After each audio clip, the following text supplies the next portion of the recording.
Pessoas, reflexão política só faz sentido se ela for capaz de provocar uma ação, uma atitude, né? Se nós não aliamos a reflexão com a ação,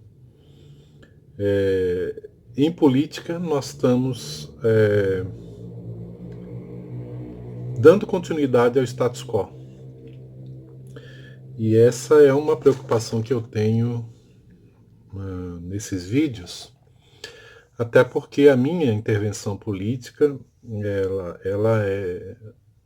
ela está comprometida não só pela questão da depressão, do histórico, né, do histórico político meu, né, no sindicato, no sindicalismo, mas também porque, como funcionário da Justiça Eleitoral, eu tenho alguns impedimentos, né, na atuação partidária, né? Bom, esse vídeo ele tem um sentido de urgência, né? Porque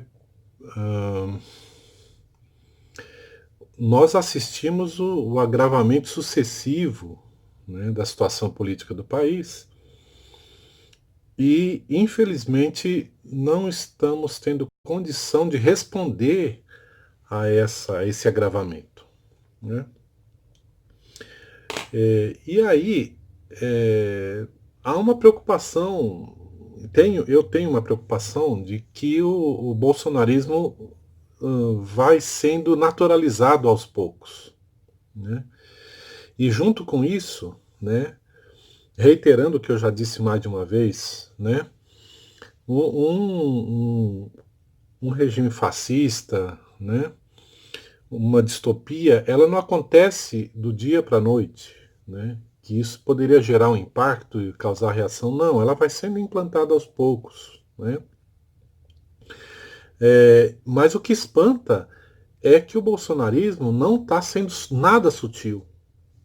Ele está usando de uma truculência, de uma verborragia e vai às raias do absurdo, como indicar o filho como embaixador. Quer dizer, quem não entende, não é meramente a questão do nepotismo, quem não entende que isso está totalmente fora dos parâmetros politicamente aceitáveis, não faz ideia do que é política no Brasil, né? E não só essa, mas as inúmeras naturalizações que existem em torno do governo Bolsonaro. Então, o governo está sendo naturalizado porque para a mídia interessa que uma parte do governo seja naturalizada, né? Porque é uma coisa fascinante. O governo produz um escândalo aqui, no dia seguinte estão lá fazendo receitinha de estrogonofe, de culinária gourmet, estão lá os esportistas nas mesas de debates esportivos, falando que o jogador tal fez isso, fez aquilo, é o árbitro virtual, essas coisas, tal, como se o país estivesse trafegando por mares serenos, né? E quando na verdade está havendo um desmonte brutal do modelo civilizatório que nós vínhamos, né, construindo. Então a responsabilidade pela naturalização é nossa também. Eu gosto de meme, né? Eu divulgo piadas sobre o governo Bolsonaro, é, e eu acho que é saudável e às vezes até necessário para nossa cabeça organizar um pouco a forma de lidar com o governo. Mas isso não pode substituir a necessidade de respostas sérias ao bolsonarismo, né?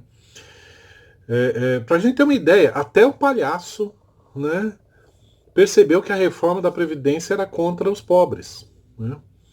Então aquele rapaz que disse que pior não ficava percebeu que se enganou, né? E ah, optar pela piada, pela graça, pelo meme, até evita, né, que a gente faça concessão ao ódio, né? Ao invés de destilar o ódio, a gente acha graça, né? Alguém me mandou um vídeo do Suassuna, que é fantástico, ele comentando uma característica do brasileiro, que ele consegue rir da própria desgraça. Isso é fenomenal. Isso é fenomenal. Não é um defeito, isso é uma virtude é, da composição do brasileiro, né? Agora, a gente não pode permitir que a única resposta que a gente dá ao bolsonarismo seja achar graça, né? Porque se a gente tiver que escolher entre rir e levar a sério, nesse caso é preferível levar a sério. É preferível fechar a cara e ir à luta, né? Se a gente puder ir à luta rindo, cantando, melhor ainda, né? Porque acontece o seguinte, enquanto a esquerda deu o tom da política no Brasil, né, nós acabamos também perdendo a capacidade de perceber os riscos, né, que estavam ali circundando a democracia, né? Eu pretendo, em algum momento, né, colocar os argumentos porque eu acho que nós vivemos num processo de ditadura, e não é de hoje. Na verdade, na minha avaliação, nós nunca conseguimos de fato superar a ditadura de 64. Mas um dado importante disso é que nós temos uma democracia mal formada, né, uma má formação congênita, que após o período de república nós já tivemos duas ditaduras e ambas foram sangrentas, truculentas, né? É claro que ditadura geralmente parece ser assim, mas podia não ser, mas no Brasil foi, né? E, e por conta dessa precariedade democrática, nós construímos instituições que, ou melhor, a gente não construiu instituições que dessem suporte efetivo a uma democracia de verdade, né? Então, por exemplo, eu não vou fazer uma reflexão sobre parlamentarismo, mas naquele momento que se discutiu o parlamentarismo, por exemplo, a opção foi por governo de coalizão, que no caso fez com que permanecesse no país esse essa solução de corrupção para a gestão do Estado, né? Porque não existem políticas públicas estáveis no Brasil, né? Depois da ditadura de 64. Não há uma planificação, né, sobre para onde vai o país, né? E o que se espera econômica e socialmente desse país, né? E mais que isso, a população nunca de fato teve condições de direcionar o sentido do Estado, a finalidade do Estado. O momento em que isso fica mais claro é que nós temos uma mídia comercial que absolutamente bloqueia, né, qualquer questionamento efetivo ao status quo, né? E a democracia no Brasil só se estabelece na periferia da política, porque no centro estão os donos do poder, né?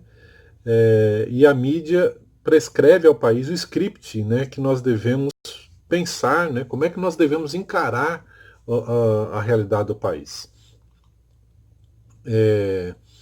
Ao contrário do que dizem alguns conspiradores idiotas, né, não existe marxismo cultural. O que existe é uma indústria cultural capitalista que amolda, né, que contorce, que estrangula o pensamento crítico, né? É a forma como se criam os heróis, né? Mas não só isso, né?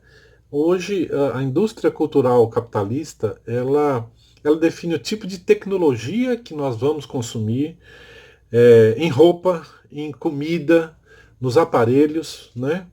E também como nós vamos, também a moral, né? Como nós vamos julgar as coisas que acontecem ao nosso redor.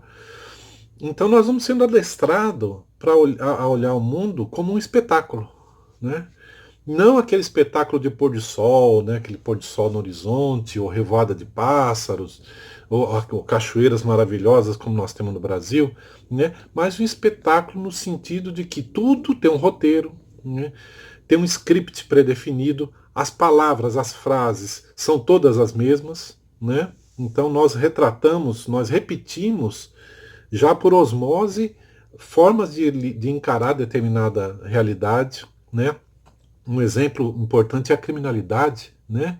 É, é uma coisa impressionante, né? Como milhões de pessoas aí gostam, assistem, né? E sentem às vezes necessidade de assistir programas sobre criminalidade, né? Em que na verdade a criminalidade está sendo naturalizada por esses programas, né? E curiosamente, né? Até eu me lembro um pouco de notícias populares, o Povo na TV, aqui agora, né, que eram nichos, né, apenas alguns nichos da mídia comercial discutiam a violência de forma explícita. Mas hoje isso chega na televisão, né, e as pessoas são instruídas ali pelos comentadores como elas devem encarar aquela realidade. E de fato a forma como isso é exposto é quase catártico, né? Então não é à toa que alguns programas ficam repetindo a mesma cena diversas vezes, né? Porque isso cria isso captura a atenção das pessoas. Só que tem dois efeitos terríveis, né? Um é as pessoas acabarem achando, não, isso é natural mesmo, então a criminalidade é isso mesmo, o mundo não existe sem isso, não é possível um mundo sem esse tipo de criminalidade. E o outro lado é reiterar que criminalidade, quem comete crime são pretos, pobres e brancos, pobres como pretos, né? A televisão sustentou isso por muito tempo e isso só começou a mudar quando as pessoas com celulares começaram a mostrar, né, os machistóides brancos espancando mulheres, né? E houve, após o governo Bolsonaro, um crescimento da incidência de crimes, não só feminicídio, mas agressão mesmo. Hoje mesmo eu estava postando no Facebook um prefeito que, incomodado com uma repórter, chega no pescoço da moça, né? Não sei quem é a moça, não sei até que ponto, que tipo de cobertura ela faz, e isso não interessa. Assim como não interessa o que acontece com aquela moça que denunciou, processou o Eduardo Bolsonaro. É, são dimensões diferentes. A mídia fala, tem um segmento, ela me toma, né? Ela, né, ela quer se envolver com isso, né? Assim como a moça que se envolveu com o Neymar. Gente, não interessa, né, quem são essas moças. A questão central é um jogador que hoje já é milionário, né, um filho de um presidente, né, que está para ser indicado embaixador do Brasil. Né? É preciso a gente diferenciar a instância pública, né, da vida da sociedade. Né? Um agente público, um agente político, não pode, de forma alguma, reagir de forma que seja contrária ao padrão político do país. Porque ao fazer ele rebaixa o padrão político. Antes que eu fique nervoso, né, eu vou tentar ir concluindo. O YouTube já me mostrou que raramente, quer dizer, poucas vezes as pessoas conseguem ouvir mais que 8 minutos de vídeo. Um negócio interessante esses analytics aí do YouTube. Mas, e eu prometo tentar retomar uma parte dessa discussão daqui a pouco ou depois, no outro vídeo, porque tem essa questão do Dias Toffoli que está me incomodando pra caramba, né?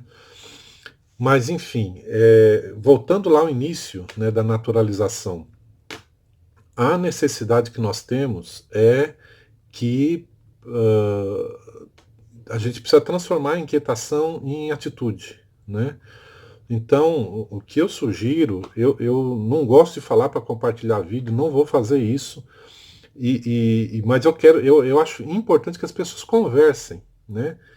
O que eu tento fazer com reflexão é tentar lançar aí algumas pontas que eu acho que seriam interessantes as pessoas pensarem, refletirem a respeito. Mas é preciso que a gente vá além disso, de refletir, né?